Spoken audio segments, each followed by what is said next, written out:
It's 27 BC, and the Mediterranean belongs to Rome. Over 400 warships patrol the waters from Spain to Egypt. Triremes and quinquiremes, wooden hulls packed with bronze rams, thousands of oarsmen, and legionaries ready to board.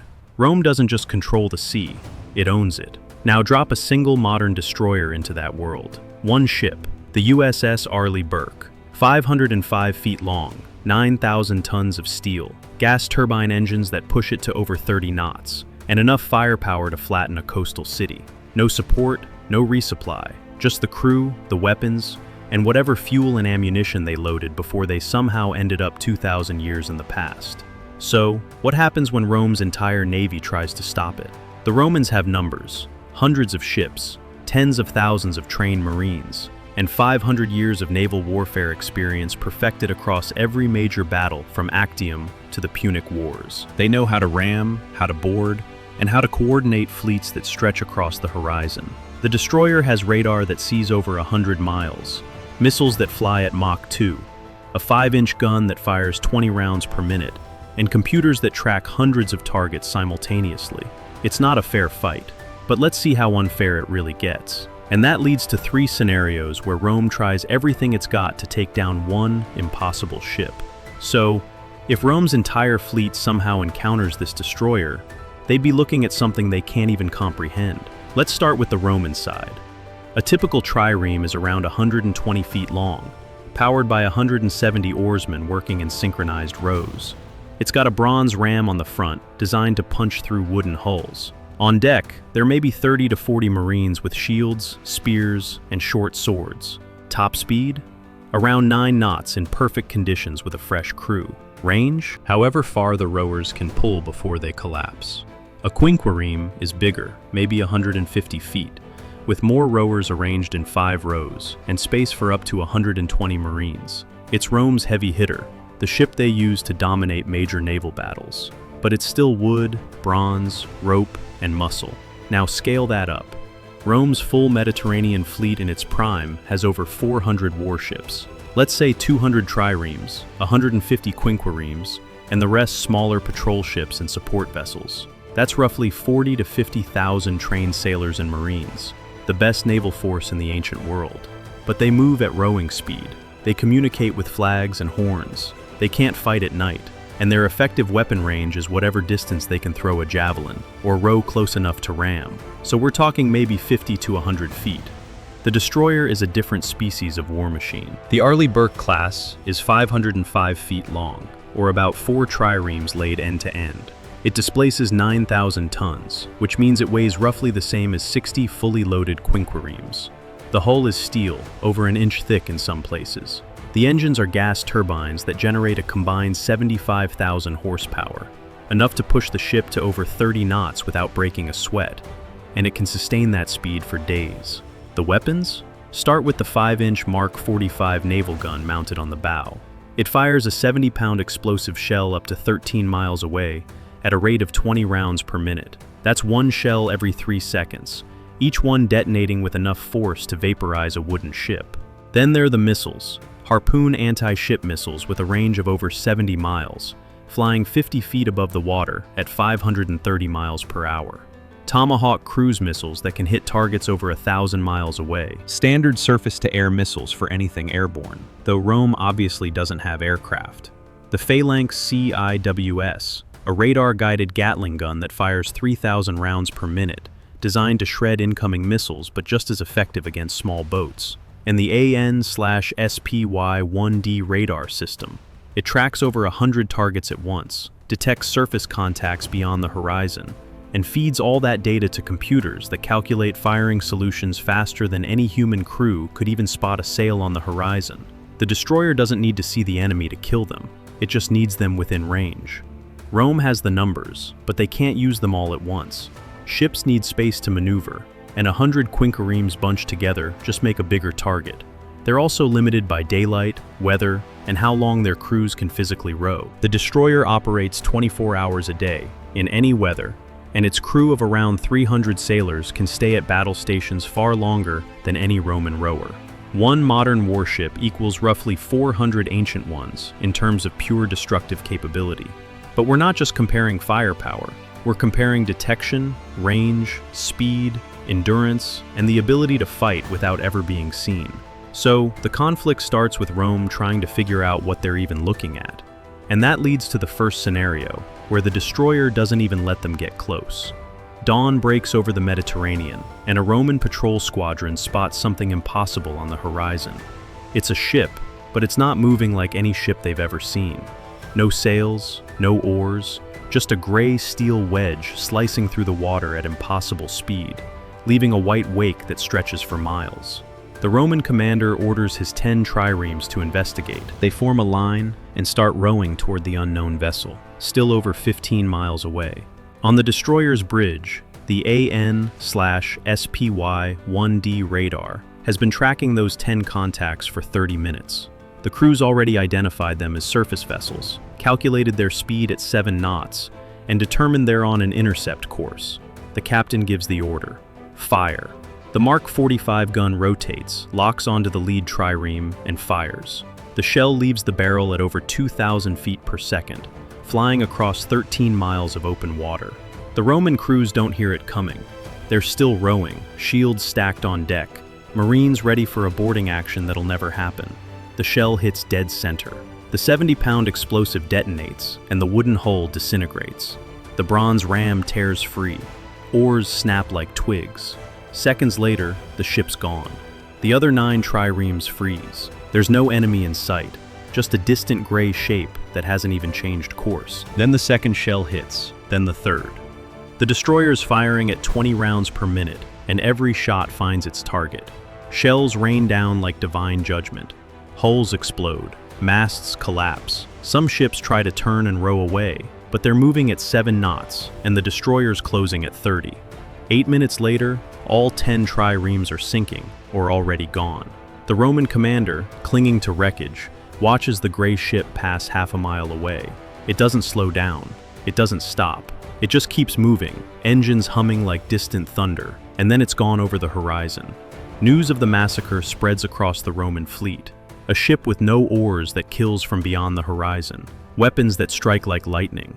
But Rome doesn't retreat. Over the next 2 days, they pull ships from every naval base across the western Mediterranean. 150 quinquiremes, 200 triremes, support ships, supply vessels. The plan's simple: find it, surround it, overwhelm it with numbers. The fleet sets out at dawn, spread across 5 miles of ocean. Every captain's been briefed. Get close. Attack from multiple directions. The destroyer's radar picks them up at 80 miles, 350 contacts. The captain positions the destroyer at 12 miles out and opens fire. The 5-inch gun starts hammering, 1 shell every 3 seconds. Each one crosses 12 miles in under 30 seconds and detonates with pinpoint accuracy. The Romans see flashes on the horizon, and then their ships start exploding. The outermost vessels go first, then the next row, then the next. The Roman fleet tries to close the distance, but they're rowing at 8 knots, and the destroyer's circling at 25, maintaining perfect range. It's like trying to catch smoke. For an hour, it's systematic destruction. The gun doesn't miss, it doesn't jam. Triremes split in half. Quinquiremes catch fire and capsize. The water's choked with survivors, clinging to wreckage, watching their fleet get shredded by an enemy they can't reach. Some captains try ramming speed, pushing their exhausted crews to the limit. They get within 6 miles before shells land directly on their decks. Others try dispersing. It doesn't matter. The radar tracks them all. By midday, over 200 Roman ships are sinking or sunk. The rest break formation and scatter. The destroyer stops firing and disappears over the horizon. Rome's lost 2/3 of its western fleet in a single engagement, and the enemy never got within javelin range. So, the Romans regroup and try something different. If they can't fight this thing in daylight on open water, maybe they can change the rules.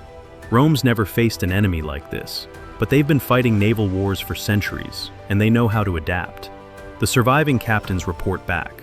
The demon ship kills from a distance no ballista can match. It moves faster than any galley, and it seems to know where every Roman ship is before they even get close. So, the Romans come up with a new plan.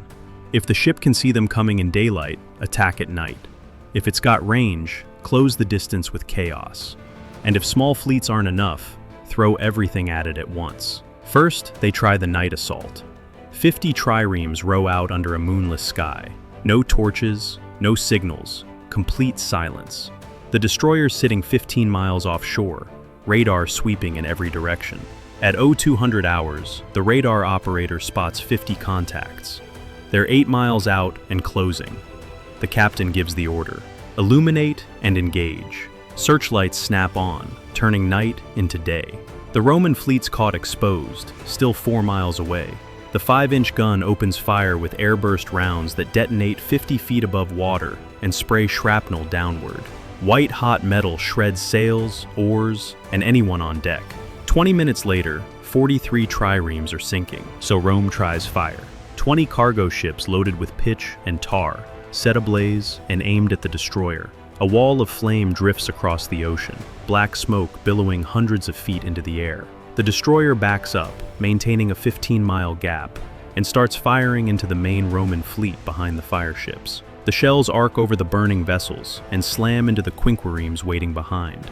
The fireships drift harmlessly past and burn out on empty water. Another 80 Roman ships gone, one tactic left: overwhelming mass. Rome scrapes together every remaining vessel, pulling ships from Greece, North Africa, and Spain. 500 warships in a massive circle, 30 miles across. The destroyer's radar lights up, contacts everywhere. For the first time, the crew realizes they might run out of ammunition. The 5-inch gun begins. But 500 ships is too many for one gun, so they launch harpoon missiles. The first missile accelerates to 530 miles per hour, locks onto a formation of 20 quinquiremes, and the 500-pound warhead detonates below the waterline. The explosion lifts the entire quinquireme out of the water and drops it in 2 pieces. 8 missiles in 90 seconds. 8 massive explosions. The 5-inch gun keeps hammering. The phalanx CIWS activates, shredding anything within 2 miles. But the Romans keep coming. 5 miles, then 4, then 3. At 3 miles, a few Roman ships actually reach ramming distance for the first time. They're rowing through burning wreckage, but they're close enough to see the destroyer's hull. The phalanx lights them up. 3,000 rounds per minute tear through wooden hulls like paper. Then the destroyer opens full throttle, breaks out at 32 knots, and leaves the exhausted fleet behind. Final count: 340 Roman ships sunk. The destroyer's still floating, but it burned through 60% of its ammunition. Rome throws everything at the ship and still can't touch it. But there's one scenario left. One way the Romans could actually win, and it requires getting closer than anyone thought possible. Days later, low on ammunition and fuel, the destroyer anchors in a shallow harbor to conduct emergency repairs and resupply from a captured coastal town. The crew's exhausted. They've been at battle stations for nearly a week. Security's still tight, but they're finally rotating people off for sleep. Rome knows exactly where the ship is. This time, they're not sending a fleet. They're sending 300 Marines on 50 small boats under cover of darkness. Veteran boarding specialists with grappling hooks, pikes, swords, and shields. At 0300 hours, they reach the hull and start climbing. The first Marine pulls himself over the rail. 20 more follow. For 90 seconds, they think they've made it. Then floodlights snap on, motion sensors trigger, and alarms scream. The destroyer's crew scrambles. Within 2 minutes, 30 armed sailors hit the deck with M4 carbines. The Romans are fighting swords against rifles. The first volley drops a dozen Marines. Others rush with shields raised, but bullets punch straight through bronze and wood. Some Romans force their way below decks, into narrow passageways with red emergency lights flashing. They run into a damage control team with shotguns. In the corridor, there's no room to maneuver. The shotguns fire. Topside, the phalanx rotates toward boats still approaching and opens up. 3,000 rounds per minute shred wooden hulls. 10 minutes later, it's over. 100 Romans dead, 50 wounded, the rest retreating. Even if Romans took the ship, they couldn't operate it. They can't read the controls, don't understand the engines, can't use the weapons. So even in the best case scenario, they lose. The technology gap's too wide. 2,000 years of advancement can't be overcome with courage or numbers. Rome dominated the Mediterranean for centuries, but dropped them against one modern ship, and they're fighting with spears against lightning. Who wins? The destroyer, every single time. Rome can't touch it at range, can't catch it at speed, can't survive its weapons, and can't board it without getting massacred. Technology doesn't just give you an advantage. Past a certain point, it makes the fight irrelevant. Or what do you think? Could Rome ever find a way to win against 2,000 years of progress? If you want to see what happens when modern warfare faces another impossible matchup, check out the video on your screen. Thanks for watching.